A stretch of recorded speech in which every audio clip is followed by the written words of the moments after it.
So here is induction principle. So induction principle is a way of proving that the statement is true for one and all n plus 1 that follow.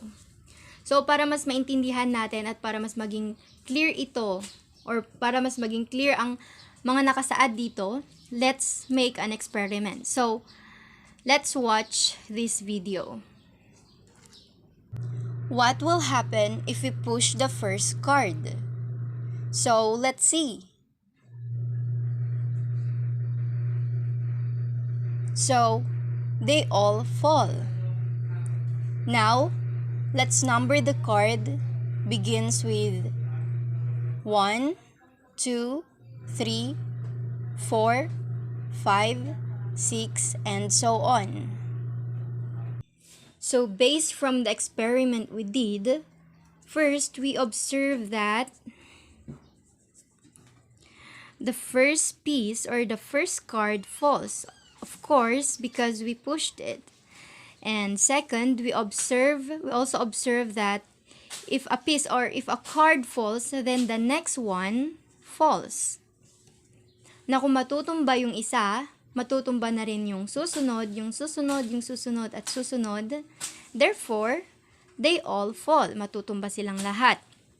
So now, let's generalize the second statement by referring to any card number n.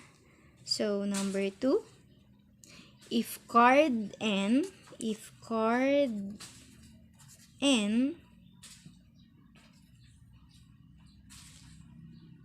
so if card n falls, then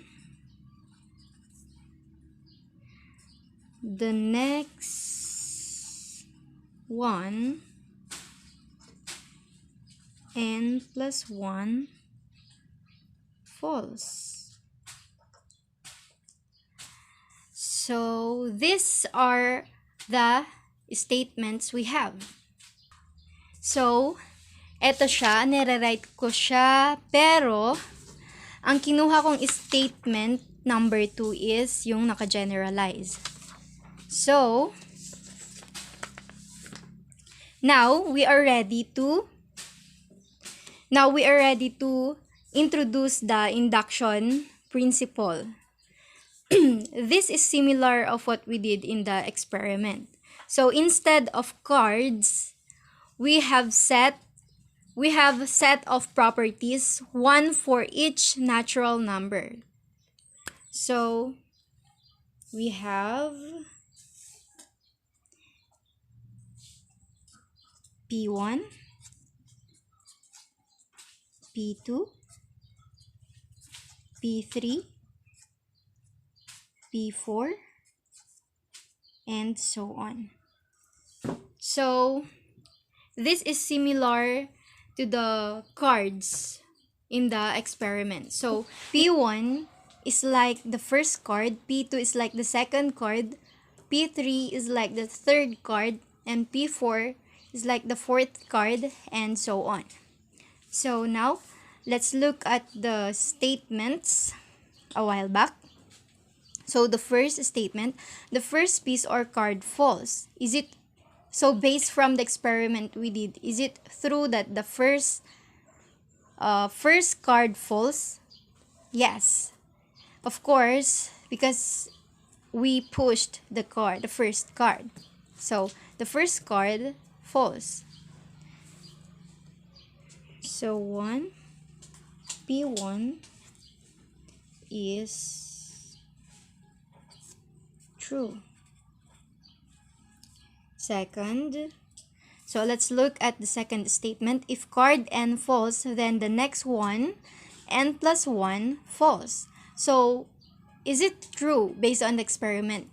Is it true na kapag natumba yung una or yung isa, is matutumba na rin yung kasunod, yung susunod at susunod at susunod? Yes, it's true. So, here in our case, if Pn is true, then Pn plus 1 is true. What does it mean? So it means that they all fall. Matutumba silang lahat. So, therefore, that is Pn is true for every natural number. For every natural number. So, Pn is true for all or for every natural number. So, this is the induction principle.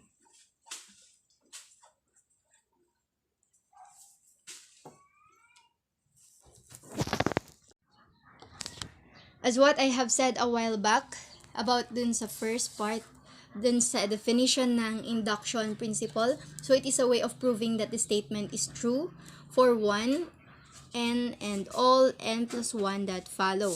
So, dun sa end kanina, sa ginawa natin, so, na-prove natin na yung statement is true. So, na-prove natin na yung statement is true for 1, n, true for n, and all n plus 1 that follow. N plus 1. So, napatunayan din natin siya as true. So, that is the definition of induction principle. Thank you and God bless.